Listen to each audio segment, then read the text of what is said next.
Hello, kabsa. Kulang ko takpay.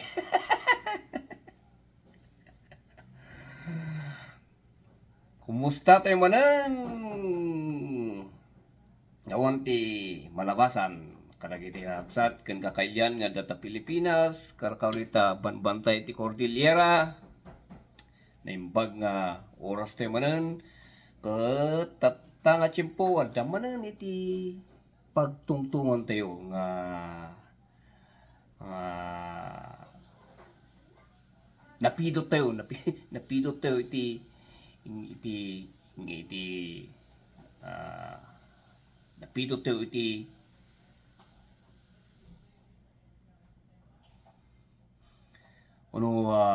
nakita tayo nga iso ti mangyari tata or iso ti pasamak tata nga tiyempo ngem agsubliyak malpas iti daytoy.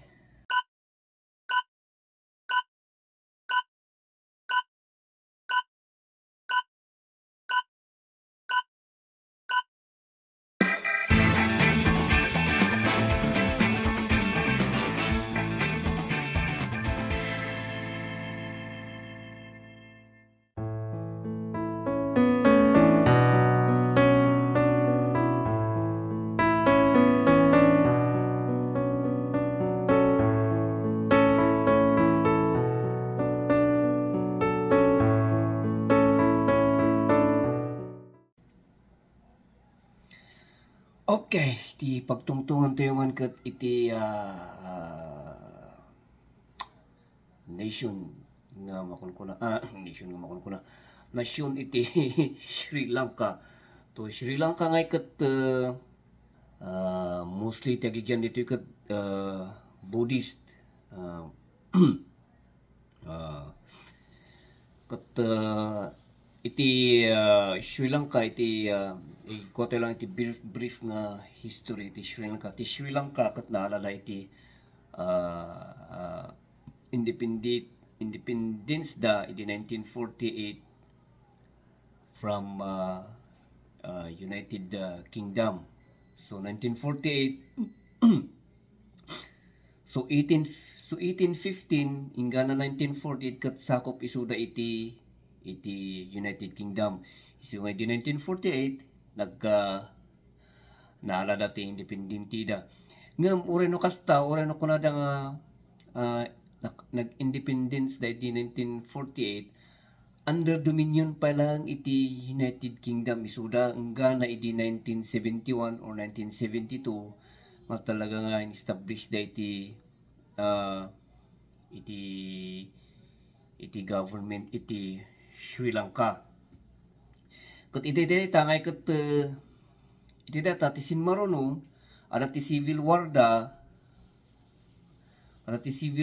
nagkuha iti binumtak iti civil war iti Sri Lanka from 1983 to 2009. Isu nga talaga nga iti Sri Lanka ket talaga nga magulo iti nagdalanan iti Sri Lanka ket inyaway nga ket nagadumot iti kurap nga kwa ket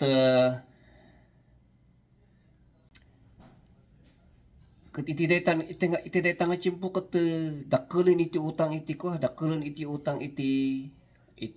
Sri Lanka. Ono ti capital ti Sri Lanka ket Colombo. So ti capital iti Sri Lanka Colombo. Ket dakkel iti utang dan dayta nakautang da iti 50 billion nga dolyar ket trigat na handa nga makabayad. Siyempre ang buto yung nga no, every government no dati agtugaw nga sa bali nga presidente tendency na agutang da alam mo ti sumaruno nga agtugaw nga sa bali nga presidente agutang da kas ti mangyari iti sabay amin mo't kiti kasi mo't kiti amin nga kwa halang talaga kasi iti mga ulit sila do mga nasyon ket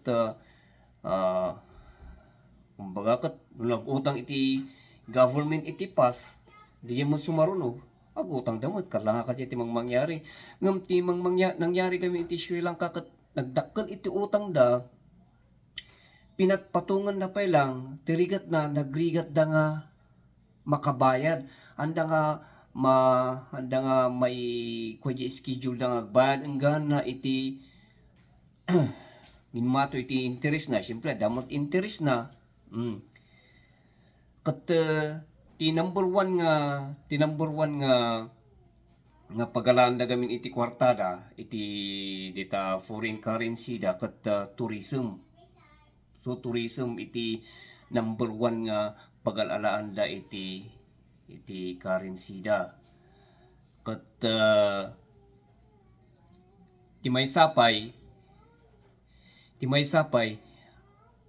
handa nga tirigat na kumbaga kat ti problema iti Sri Lanka kat from government to government nga agsisinublat nga gobyerno awan nga kunatangay nga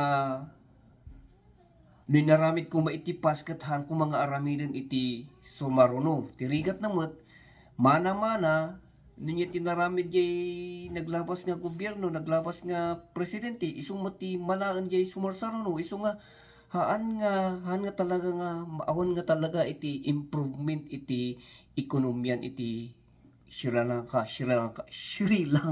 Isong nga kunada kat number one nga problema iti Sri Lanka kat mismanagement iti ekonomiya. Anda nga amo iti mostly nga nagtugaw iti kanang tengen iti ekonomiya ti Sri Lanka kat handa nga amo iti mang-manage iti ekonomiyada. Awan talaga nga plano da. Di aramidin lang utang handa nga makabayad. Santo ti rigat na nga ikat handa nga ikuha nga ti may nga problema kanya dakat nalaing da nga ag-import handa nga ag-export. Kumbaga kadyay nalaing da nga napaspasan narawot da nga ag-import iti product iti sabaling nga nasyon ngem handa met nga ag-export. Kasla kumbaga kat kasla nga ti kanya da lang iti dagiti i-produce da iti nasyon da kat para lang iti local dagiti citizen iti Sri Lanka handa nga ag-export. Isu nga syempre awan iti kwarta nga subrek. Import ka nga peso nga import. Ang kamot nga ag-export. Isu syempre awan iti sumrek nga foreign currency iti nasyon da ta syempre. Inya nga di ay. Ken di may sapay nalaing da nga gastos handa nga makabayad.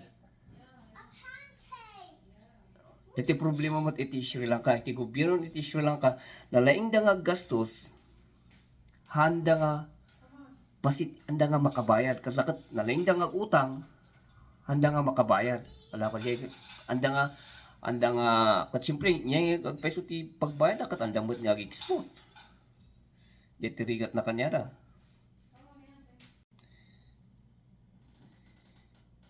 Isu nga ti pabasulon da, mostly kanya da kat ti kunada ti pabasulon da kano kat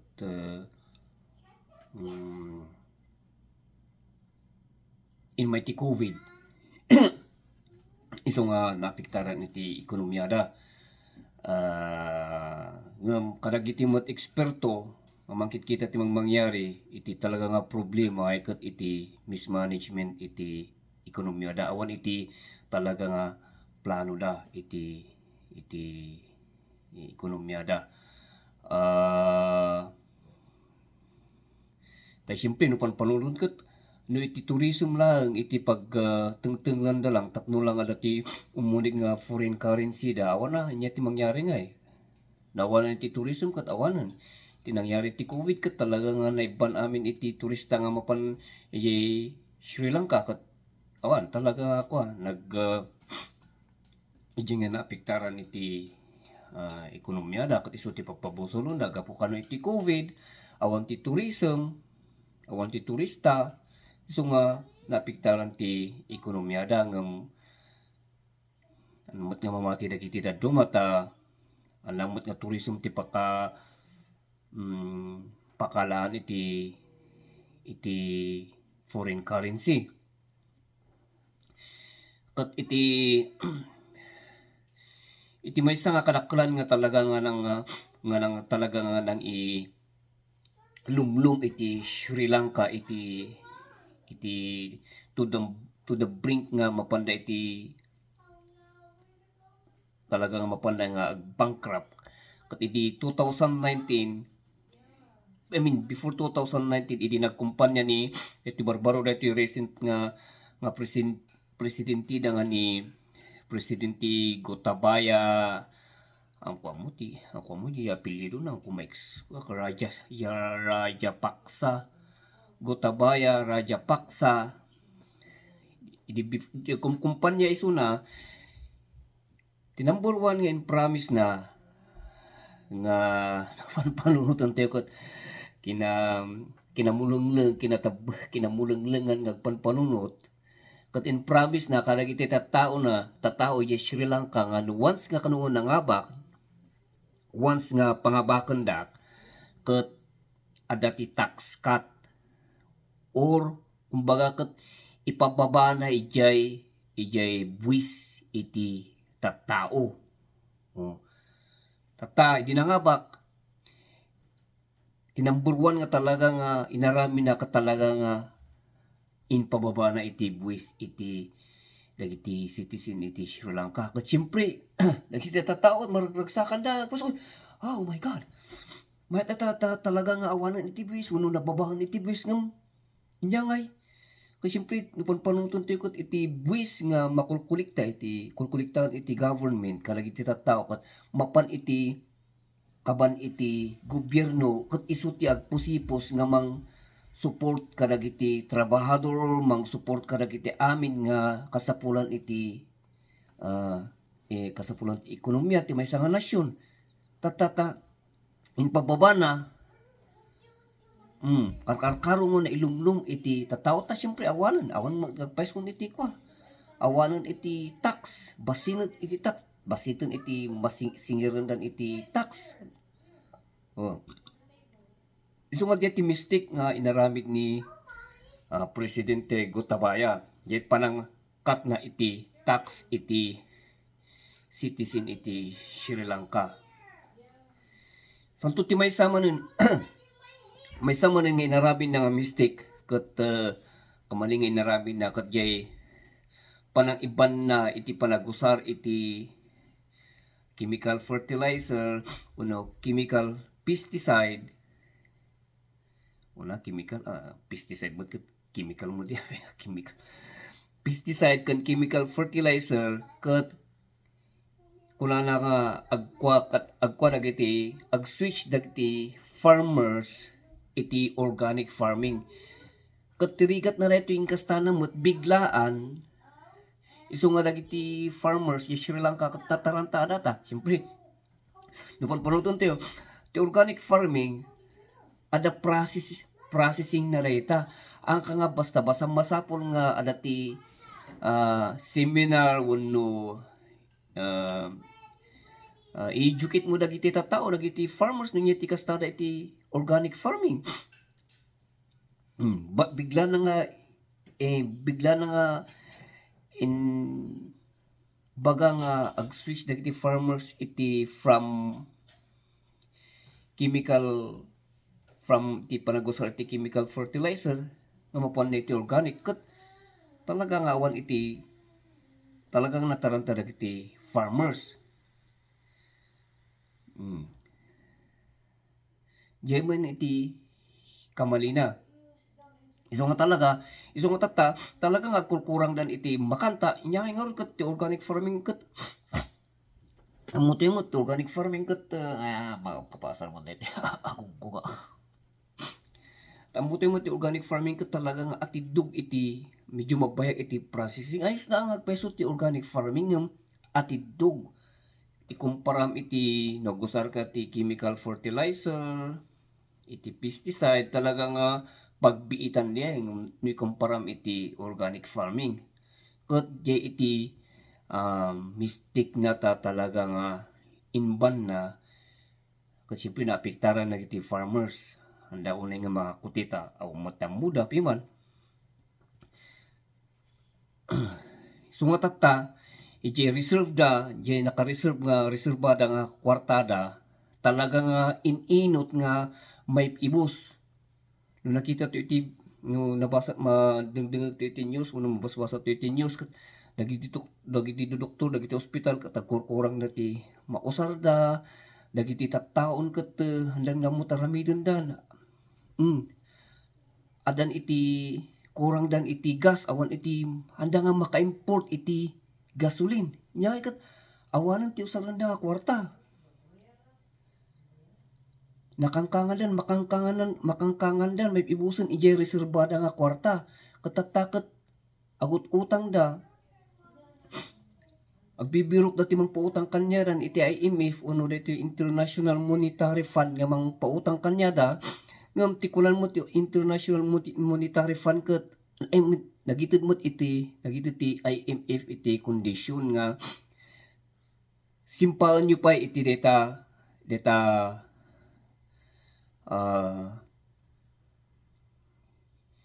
plano iti may panggap iti data iti taksisyo.